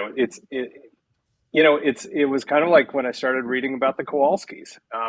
It's hard not to be empathetic to the path that you got pushed through, but I mean, full candor, I did not expect it to be this difficult. My heart is all yours, young lady. But again, what I admire the most, I'm sorry? Said I couldn't have done it without the support. My family, my friends, my daycare clients, all of the babies I took care of, they were who padded my bank account while I was inside so I could buy shampoo and deodorant. I mean, they all took care of me. I could not have done it without them. And yeah. So what I still find remarkable, and I referenced this at the beginning of our conversation, is your resilience. And even after you got smacked down in 2018, I'm sure you felt like giving up, but you didn't. And I'm sure there were days when, you probably considered self-harm at some point along the line, because that's a pretty helpless place to be in, right? But you didn't, and you kept fighting, right? And you did it. You fought the fight because you knew it was the right thing to do. And that's one of the things that I admire about you, Stephanie. Thank So you. let's use your word, pivot, and talk about. So now your mom lets you know you're getting out. It takes how many days, weeks until you actually get to go home? Yeah, I forgot a little thing in between. She let me know that my case was overturned, but there's what they call a rehearing period. So I had to wait out the rehearing period to see whether or not the Attorney General was going to file something to have it reheard again. To retry the case? No, it's basically a rehearing. In other words, basically a rehearing, in layman's terms, is telling the DCA that they think that overturning the case was incorrect. So they kind of like they appeal the appeal. Yeah, basically. Yeah, so gotcha. I had to wait for that time to run out. Now, surprisingly, the Attorney General's office did not, but we still had to wait for that time frame. So once that deadline, I think it might be 90 days, but I'm not 100% sure. So I had to wait that out. And then after I waited that out and the time lapsed, then they started the processing me out. And it took 3 days. And then So it was more than 3 months after your case was overturned before Yeah. you got to go home. Yeah. So, Okay. for people that were wrongfully convicted or, have these peaks and valleys, as I explained, like you're afraid to put everything, you don't want to put all your eggs in one basket because you're just waiting for it to all be taken away again because, it's one step forward, 3 steps back. So, I didn't believe it until I finally walked out the door. And even then I kept thinking they're going to bring me back. But when I did walk out the door, remember, it was reversed and remanded back to the trial court because they agreed that my trial counsel was ineffective. So I'm strapped to an ankle monitor and I'm released, but I'm not free all the way because I'm facing trial all over again. Wow. All these years later. Wow. Now, mind you, the Florida Innocence Project, Exoneration Project, and Center for Integrity in Forensic Science, they are not trial attorneys. So we now had to get a trial attorney. So we decided on Allison Miller, who ran for state attorney just recently in Pinellas County. She had a hard race. I absolutely adore her. She did not win, but boy, do I wish she would have, because our justice system in Pinellas County and Pasco County and the 6th Judicial Circuit would be totally different if she was running it. She's logical and she's reasonable. That's a great endorsement. Yeah. Well, I spoke at her public appearances for her, which was really ironic because here I am facing trial again for manslaughter and she's running for state attorney. Yeah. And she's still my defense attorney. Yeah. Along with the Florida Innocence Project, the Exoneration Project, and the Center, because they all stayed on, and all of my experts. So what happened from there was I started getting a taste of freedom. I got to be with my mom and my brother and my kids and my grandkids, and I started to slowly build a life for myself, and got a job and could sleep in a real bed and had ice cubes in my drink and things that, granted, a hot shower, a private hot shower. And I started to really wonder, like, is it worth it? Yeah. Is it worth it to roll the dice again? What if the system fails me yet again? Am I ready to be stripped from my family again and get thrown back in prison. Yeah. And it was a really, really hard decision for me to make. It took me, well, I walked out on August 3rd of 20. In October of 21, so more than a year later, I went to Allison and I said, listen, I would like you to pitch the state an Alford plea. What an Alford plea is it's not typically done very often, and it's definitely not done very often in Pinellas County. It means I maintain my innocence, but I basically lay down my sword and give up my fight. So I sit here before you today as a convicted felon. Wow. But it was over at that point when they had agreed to an Alford, right? Yes, they did. Wow. Hindsight being 2020, if I would have had it in me to fight again, I probably would have prevailed. I had a hell of a team behind me and they were all ready to go. But for me, what my kids went through that first round and what my brother went through that first round, I wasn't willing to put my grandkids and them back through it. I knew that I could essentially do it. I knew that you could put the cuffs and the shackles back on me and I could go back in and I could do it. But I didn't want to lose one more day of my life on a chance. So, and after 13 years, can you see that? I can. Freedom over justice. That is what I chose. Wow. Yeah. And after 13 years, nobody can fault you for making that decision. Right. So it's made my life very difficult. Wow. Trying to find an apartment to lease is very difficult. Trying to find a job when I first got home was very difficult. Try dating after you've been locked up for manslaughter. That's fun. I can. There's a lot of swipe left jokes about to be made, right? Oh my gosh. Well, and you know how I handle that? Jason Flom, Lava for Good, has a wrongful conviction podcast that I was on. He is very well known. And that's what I sent over. I was like, here you go. Here's my story. If you think you can hang with me afterwards, great. And if not, swipe left.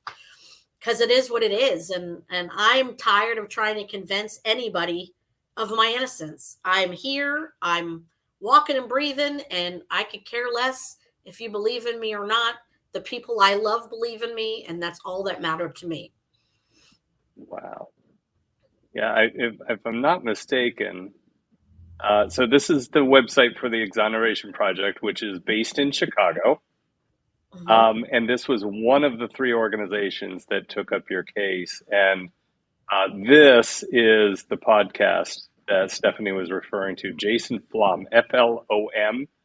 And the name of his podcast is called Wrongful Conviction.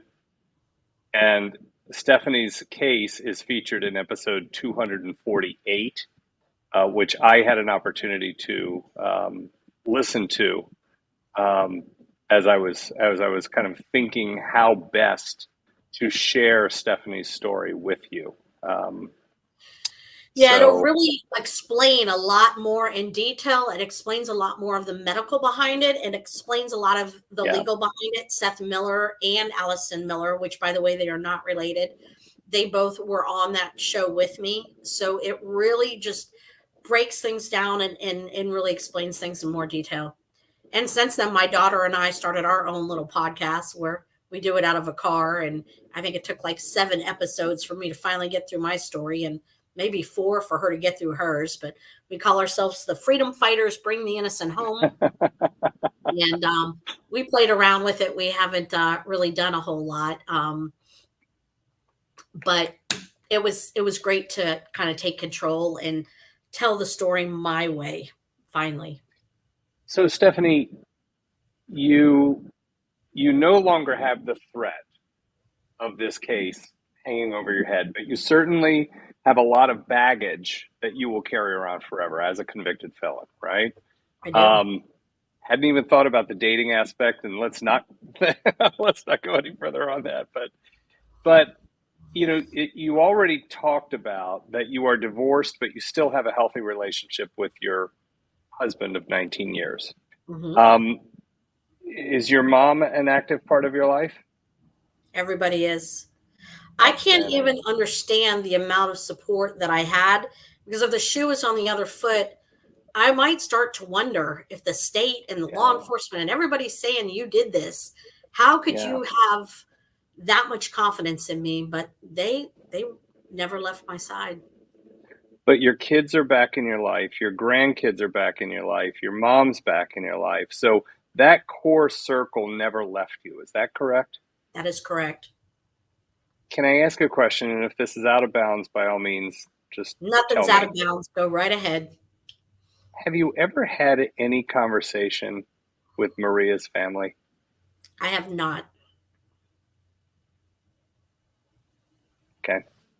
Just curious.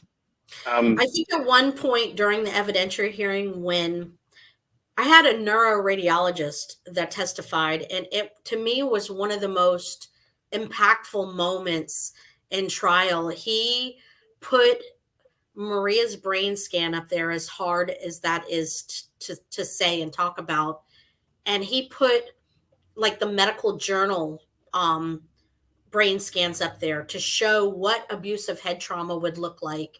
And I'm not a neuroradiologist, so I couldn't exactly say what he said, but there are things that you look for in abusive head trauma. For instance, bridging veins is one of the things. And he would point and say, you can see it right here. Now go over here and look right here. Do you see it? No, because it's not there. And there were 4 things that were supposed to be visible, and none of them were there. So to me, like that just speaks volume already. So we think at one point they started to maybe pivot and think maybe this is wrong, but then you get Sally Smith and the state that comes back in and just says, my experts are wrong. And so I think ultimately to this day, they still believe that I did it, which is hard. I bet. So let me ask you, I'd like to go down at least 2 more roads before we kind of, and listen, I'm reading the comments. I already see, please have Stephanie back. I could listen to Stephanie all day is what LA just said. Oh, I have so much that I could talk about. Oh my gosh. Sure. I could talk about the system and all kinds of stuff. Yeah, Midnight Muse, please have Stephanie on again sometime. Thank you. This will just be the first of our conversations. But 2 things that I would like to touch on before we call it an evening.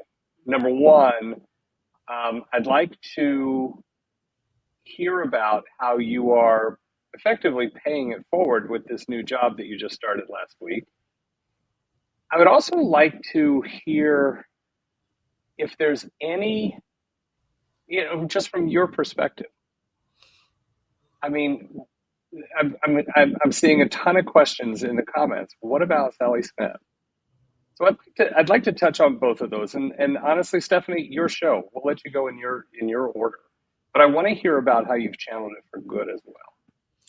All right. So I'll start with the bad because I'd rather end on a good note. So I am currently trying to figure out, with the help of Nick Whitley, if it's possible to levy some sort of lawsuit as well, just like Maya did.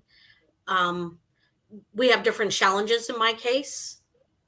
My Alford plea being one of them. Time, being procedurally barred for time, is another one. But we have all kinds of things that we are kind of throwing around. I recently created I think it's called, is it Go and Send? I had it in there at one point. It looks like it's scrolling across the bottom now. It says Give, Send, Go. Yeah, and that is a fund that I've created for donations to hopefully have Nick and Greg find a way to continue to push on.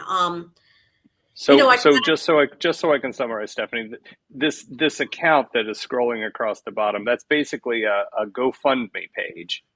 so that Right. you can, I mean, it's expensive to file suit, right? It is. So It you're is. trying to raise money so that you can retain counsel, ideally Anderson Glenn. Yes. Okay, I understand now. Yeah. And if I'm not able to maybe do it for me, if for some reason we're procedurally barred because of the challenges that we face, then I would like to take that, whatever goes in there, and use it for some sort of good. There's other cases like mine. There is a case that I can briefly reference, Michael Giovo. He is also a Sally Smith case. He was prosecuted in the same courtroom, the same team, right behind me. I will not go into the details of his case because we represent him. The Innocence Project does. They do. He actually has 4. For what? Innocence projects that is now looking into his case. So people like that, other people, now that I'm working at the Innocence Projects, there is just so much that I'm learning, just about different cases and how easy something like this can happen. And you would think, and I thought like it's impossible. Like I come from a family in law enforcement. There's just no way, but it happens. It happens a lot. There are people trapped every day for crimes that they did not commit. And so, and just for reference, I have my iPad open over here, and there's a December. So it's Michael Giovo, Giovo, and I googled Michael Giovo Tampa. There's a Tampa Bay Times article from December 6, 2008, headlined "Dad Says He Didn't Hurt His Son." There's then an article from June 16th of 2012. Both the Lakeland Ledger and the Tampa Bay Times report Largo man guilty of murdering baby son, and the Lakeland Ledger, man gets life for fatally shaking infant son. And you're telling me that this case is now being supported by the same people that helped you get your case to the District Court of Appeals? I am. All 3 of the same organizations that supported me is supporting him, and also a Miami Innocence Clinic has also joined in. So now they are researching and looking into it to see what can be done. And so, but again, you said that there are not trial attorneys working in these innocent projects and the exoneration project. So they're not trial attorneys, but there are some attorneys. Well, they're all attorneys, but in your legal process, you have subsectors, almost like GYN versus an eye doctor versus a heart doctor. In law, you have trial attorneys that are working active in court trial, and then you have post-conviction after you're convicted. You have appellate attorneys. You have federal habeas corpus attorneys. There's all these different subsections. So the Innocence Project of Florida, all the Innocence Projects, they don't do active trial cases. They do post-conviction. Once you're wrongfully convicted. Got it. But of course, the cliche is that everybody in jail believes that they were wrongfully convicted. So simply separating the wheat from the chaff must be awfully challenging, right? Yes, it is. There is a very detailed intake that goes on. Lots of things are investigated before any case is picked up by any innocence organization. Innocence projects and organizations, they're a nonprofit organization, so they depend on donors to help free the innocent people, and so they're going to make sure that they have done all the checks and balances before they take on a case. Wow. So tell me what you and again we will I will put a link to your fundraising page on the community page, because I can tell from the comments there are an awful lot of people who are at your back, and yeah, so I will do that for you. But tell me about how you got involved with the Innocence Project of Florida, and tell me about the work that you're doing with them now. And I know it's a new job for you. You were very excited about getting it. In fact, you asked me to postpone this conversation by a week or so that you could settle into the job and your new digs. So Yeah. tell me about that work. Okay, well, I came home and I pled out. So when I was finally free, never having to worry about ever the possibility of going back, I got in the car and drove away for a while.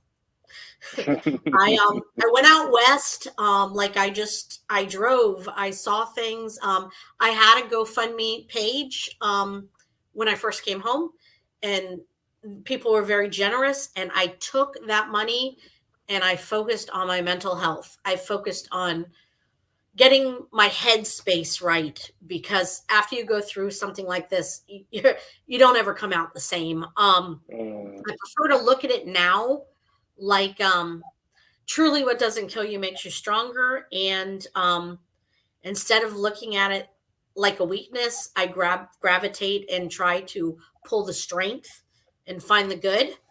But I took that long road trip and got my head right. And then I came home and I should say that I had Anthony Scott from the Innocence Project of Florida, and he is the mental health counselor. I would not be where I am today if I did not have all of his guidance and all of his self-regulation skills and just trying to get me to focus on positive things. Not every Innocence Project has a social worker, but thankfully the Innocence Project of Florida did, and I was able to utilize Anthony, and now I work side by side with him, which is fantastic. But I came home and I worked with vocational rehab and got a job coach and started trying to find work. And I wanted to utilize the law skills that I had acquired. And I was kind of told over and over, you're a convicted felon. Not that there's anything wrong with like fast food or waitressing or cashiering, but those are the only kind of jobs you'll get. Warehouse jobs, you're never going to be in a position like you want. And I just don't take no for an answer very good. That's apparent. Yeah, I'm kind of bullheaded. What did my mom say? A hard head makes a soft behind. I mean, I've never heard that, and I did not learn that in anatomy in medical school. Right. So I just kept on a lot of no's. Yeah. But eventually I got really lucky and got a job at the Keefe Law Firm, Keefe. Fantastic attorney, real small. And is that Pinellas County? That is Pinellas County. And for those, and 30% of my audience is international. So I'm just going to explain that Pinellas County is a local county in the Tampa Bay area on the west coast of Florida in the United States. Sorry, go ahead. No, that's good. So I got a job with him, and he just took me under his wing, and he mentored me, and he grew me, and he was patient with me. We have a wonderful paralegal named Ian, and they just both, they were just, I adore them. I still moonlight and work for them in the evenings. Actually, probably won't be doing it tonight because we ran a little late, but yeah, I do. I haven't been able to give that up. I just love them so much. And I worked with them now for over a year. And the Innocence Project of Florida was hiring a paralegal, and I thought I would give it a shot, and really didn't think maybe I didn't have the skills. I'm home taught. I didn't go. I am currently in college to get my paralegal studies, but I don't have any real degree. And then I thought, well, I'm probably selling myself short because nobody's going to relate to those clients like I will. Sure. And Sure. nobody's going to fight as hard. And I'm not trying to say that they don't fight hard, but when it comes to grit and wanting to do the right thing and knowing what it feels like to be wrongfully incarcerated, I can tell you that I will stand up every single day and continue to push forward for them. So, Wow. Well, yeah. Stephanie, you're remarkable, and I just want to read through a couple of the super chat comments that have come in during our conversation, and Sure. want to welcome Miss Jax M for being a YouTube member, and look, LA is actually the one, she does this all the time, gifted 5 memberships, and so the memberships mean so much to folks who aren't really familiar with what we're doing, and it gives them an opportunity to jump in. So LA, thank you so much for your continued generosity. And Priscilla Stevenson, thank you so much for just supporting what we're doing here. I'm grateful for your help. If you'll remember, Stephanie, that LA was the same one who just talked about how much you've been through, and just the admiration that we have for you. Ella Cole, again, welcome to being a member. And Not That Mickey may have been the one who made it possible for Ella Cole to become a member tonight. So Not That Mickey, again, thank you for always contributing and always being an important part of this community of advocates. Stephanie, you are an inspiration, and thank you so much for sharing the story. It inspires all of us. And Analytical Blarney, thank you for the memberships. Not That Mickey has been, it's very, very late in South Africa. You have to understand, she's really wired in to hear your story. But the big question is, why do courts lean so hard on Sally Smith's opinion when she has so much against her? And, I've got my theories about it, but if you have any, because you've probably researched more specifics about Dr. Smith than I have. I'm really unsure as to why they lean so heavily on her testimony, why she's held to such a high regard, because quite frankly, like, she's not certified in all these subsections of medical. For instance, she's not a radiologist. So why is her radiology reading so important when you're going up against a neuroradiologist who reads these things every day? She's not an endocrinologist. So why is she able to weigh in on diabetes? She's not a geneticist. So why is she allowed to say that there's no way Maria had a metabolic disorder? And in her defense, in her training as a child abuse pediatrician, right, she did rotations with endocrinology, with radiology, so there has been some education, but not 3-4 years of it, is your point, right? Well, like for me, I'm a paralegal. I've had some training in it, but I would never not think that my opinion is over somebody who is certified in it, somebody that's registered with the bar. It's kind of like know your place. I don't know. And Stephanie, let me point out that it's not just in Pinellas County or in this area that, the judges rely so much on the child abuse specialist. The Hernandez case up in outside of Atlanta, there was evidence that the baby was born with osteogenesis imperfecta, which is a diagnosis that has been around for 100 or more years, right? And there are X-ray signs of it. And there was a radiologist who pointed out X-rays to the judge. No, see this cupping of the ribs. That's pathognomonic for OI. I think that, listen, there's a default to, am I going to listen to somebody that I've never met before, or am I going to listen to somebody who has, I think, steered me right in 100, 200, 300 cases, right? So there's a familiarity there. Now, whether that's right or wrong can be debated. And quite candidly, one of the things that I'm working on behind the scenes is how can we make that system better, right? So you and I can talk about that later, and I'll talk more to the audience when I it's have a little all bit kinds more of fully ideas. I baked. can't wait to share Yeah. with you.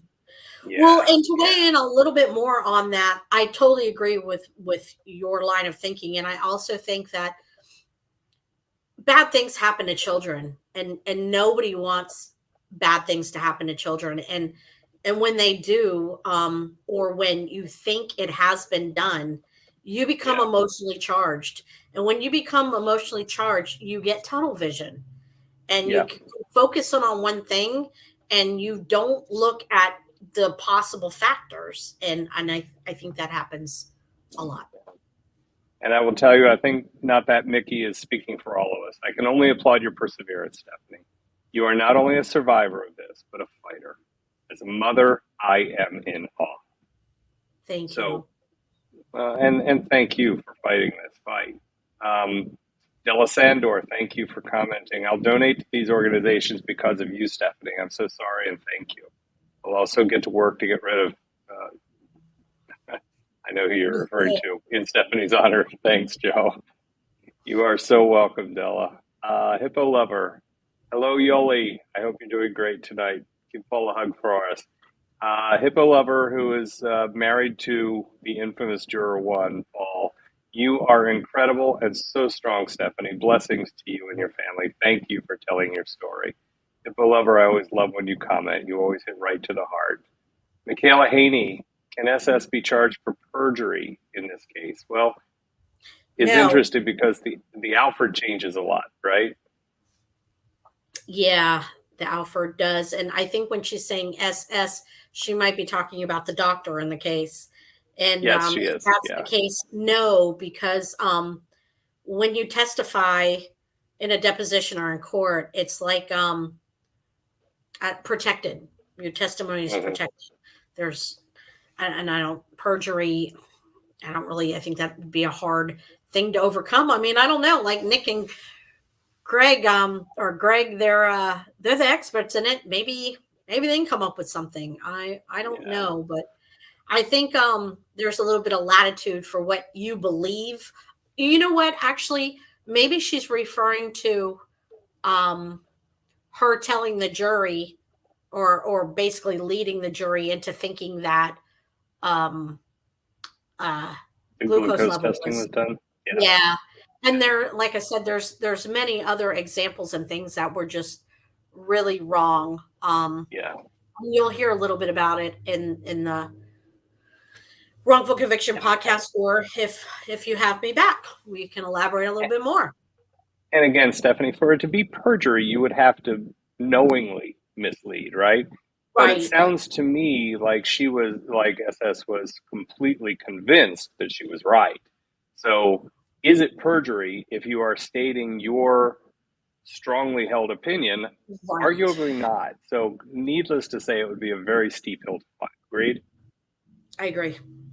Yeah. Okay. Well, not that, Mickey, you just became a member? Welcome. I thought you'd been on board all along. Glad to have you. Matt Bond, our friend from down under. Hello, everybody. Hi, Dr. Spiffy, legal mumbo jumbo, talky medical dude. Thanks, Stephanie, for taking on the fight for all of us. Weird condition, medical condition peoples. You know, it really is remarkable, Stephanie, that as you spend time here in this community, you will meet some of the most amazing people who have been fighting quiet fights and very frequently fighting it on their own. And, you know, Matt is always gracious about recognizing the fighters like you who are out there getting it done for people like him who are underrepresented. Paul, the more I hear about Dr. Smith and judges and how unjust the justice system can be when manipulated by those with power, money, and influence, the more confident I feel that the verdict that was rendered in the Kowalski trial was right. Well, Paul, thank you so much for sharing your opinion. And it comes from, you know, Paul was the foreperson of the jury in the Maya trial, and so he speaks from experience. And I've spoken with other jurors who feel the same way. So thank you, Paul. Lynn, again, thank you for gifting memberships. They are so meaningful to people who are new to the community.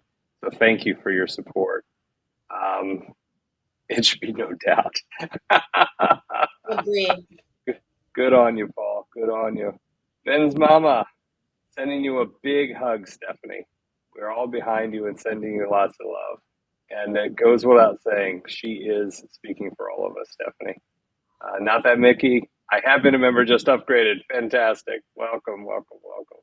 So, Stephanie, anything that you would like to share with the group? And again, I would love to have you back and follow up with your story. Is there anything else that that you would like to share with with this group of advocates? Yeah, Clearly, there is. we're in your corner. Thank you. In life, we're all faced with many different challenges, whether it is an illness, a death of somebody, a wrongful conviction. We all face those tragedies and those obstacles. The only thing I can say is just don't give up. Just keep pushing forward, because that's the only way that you come out the other side. It's very easy to feel the victim. And I'm sure there were moments when you felt that you were the victim. And by all objective assessments, you were wrongfully convicted, and you had 8.5 years behind bars, 12 plus years of your life just derailed. But again, I've said this at the beginning, I've said it throughout the evening. What I admire about you is you didn't let that become a weight, and you found a way to acknowledge it, put that feeling aside, and then channel all of that energy for something much more positive. Because, we did not talk about it during this conversation, but I would imagine that there are a number of other inmates that you met at your facilities that you were able to help, right? So I know you said part of it was a safety thing, right? It kept you safer, but the reality is you provided a positive. You provided hope. There was a lot of people who couldn't advocate for themselves. Yeah. They just didn't have the know-how, the means, the education. So Sure. I was able to. I can tell you that my whole friend circle has changed. While I still have all my same friends, I have added on people who have recently came home from prison that were guilty of their crimes, that served their time, and are wonderful people who made mistakes. I can tell you that I have exoneree friends that spent 35 years on death row, and I mean, the attorneys and the connections and the support and the network. Actually, later on this month, I go to New Orleans for the National Innocence Convention, and I just can't wait to see my freedom family. That's awesome. That's awesome. And what a shame that we have to even have a term like a freedom family. But yes, Stephanie, your story has been riveting to me, and I can again just following the comments as I'm able to, and I always get so much more when I rewatch the show, because I don't listen to me. I read the comments with greater zeal. But clearly, your story has resonated tonight, and again, there's every reason to give you the latitude to let your story be one of victimhood, but that's not the center point of your story. The center point of your story is that you've taken this horrible negative and you've found a way to not only identify a positive, but to grow that outside of your own situation and helping others. And that's what I think is so remarkable about you and your story. So Thank you. Stephanie, I am so pleased that you agreed to sit down with us tonight and Yeah, thank you for share your having me. story. I'm so glad that the audience they hung in there. Thank you all so much Yeah. for listening. You bet. And Stephanie, you and I will continue the conversation. We will definitely have you back from time to time as things move forward. But I also want to once again just make sure that, oh goodness, where did we go? Here we go. And again, thank you to my amazing moderator, Gothic Brina. So the three organizations that have helped you are the Innocence Project of Florida, the Exoneration Project, which is based in Chicago, Illinois, and the Center for Integrity and Forensic Science, which is based in Madison, Wisconsin. I will tell the audience now that I will post links to those organizations so that members of the audience can learn more about them. I will tell you, I know that I'm not the only one who learned a lot about this post-trial world that you just described with such intimate and personal insight, and I'm grateful for that. Thank you. Before I let you go, there's two more messages that have come in for you. One more message, sorry, from Lynn. Stephanie, I recently lost my brother who had spent several years in prison. Your words about appreciating the support from family has given me some comfort. So thank you. I'm so sorry to hear that. And there are some wonderful, wonderful people that I met inside those gates. For sure. I'm sorry for your loss. Stephanie, we will talk again. God bless you. Thank you for what you're doing. We are here for you. Let's stay in touch, okay? Yeah, I challenge your audience there to let you know what it is they would like to hear about maybe next time. Yeah. And maybe we can plan another show with whatever questions they might have. A Q&A. I think we might be able to work something out like that. Yeah, Q&A. That would be kind of neat.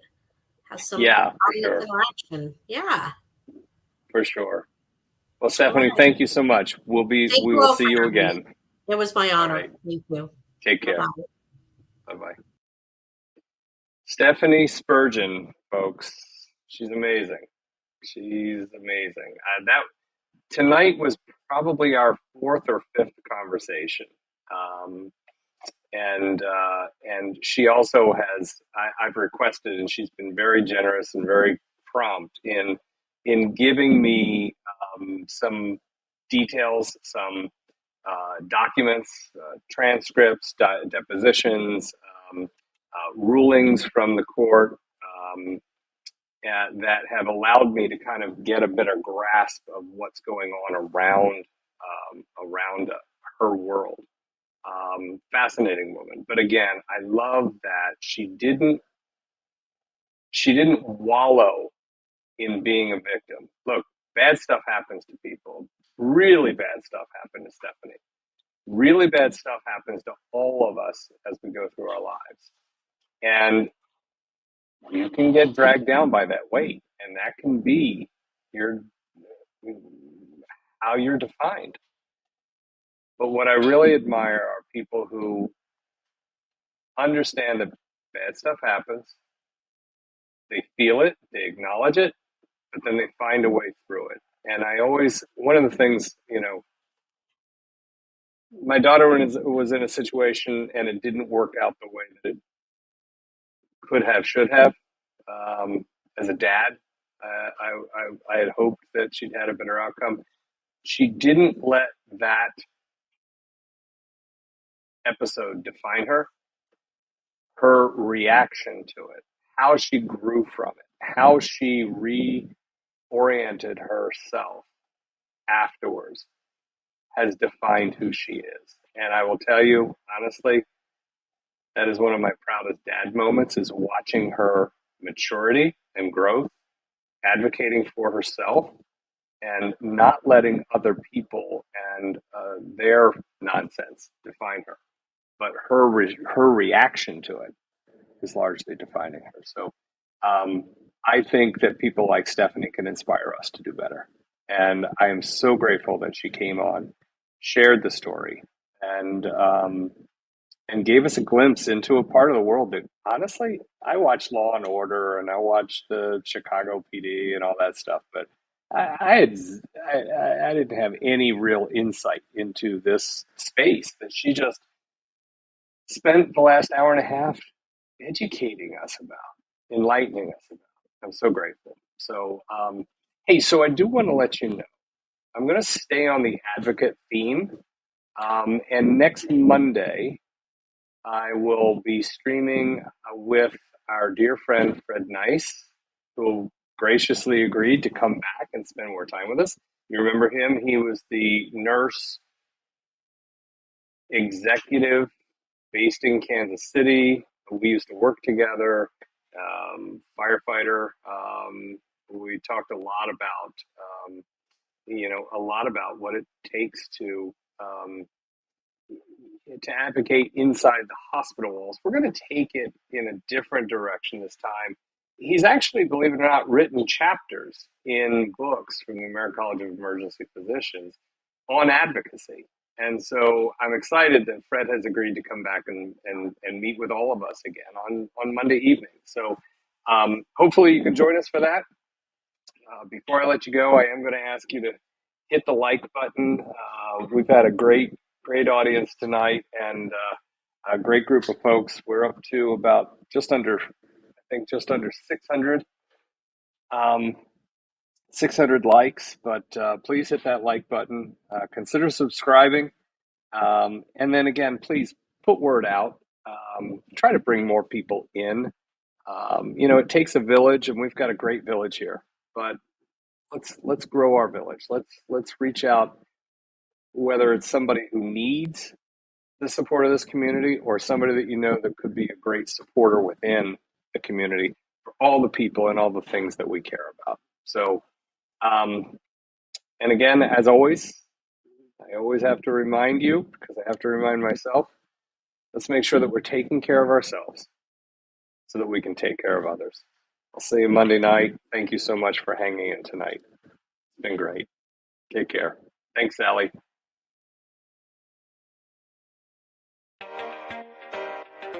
I will tell you without hesitation, I will tell you that I did not have this anywhere in my 5-year plan, Mr. Anderson. That much I believe. Yep. Well, thank you, everyone. Make sure that you take care of yourself so that we can be taking care of others. I'll look forward to seeing you in the coming days. Again, Kurt, Jules, thank you so much for making this a very dynamic conversation today. I'm grateful for your help. Oh, kill me now. Please tell me this guy's doing some fraud and there's going to be like an insurance investigator or something. So, Fred, thank you so much for being a part of this. Thank you for sharing your insights and your experience, and can't wait to bring you back, my friend. I'm looking forward to it. You won't have to try hard. This was a lot of fun. So thank you, everybody. You hear that? I get the rest of the day off. Doctor's orders. That's what I'm hearing. I will write that prescription anytime for you, sir. And, this will not be our last conversation, especially if you can get me Samantha Lawrence on the show. Okay. Well, maybe we'll see you before the hearing next week. But thank you for the honor of being your first guest, Joe. And you bet. All the kind words. Appreciate it. Please, let's make sure that we take care of ourselves so that we can take care of others. Thank you so much.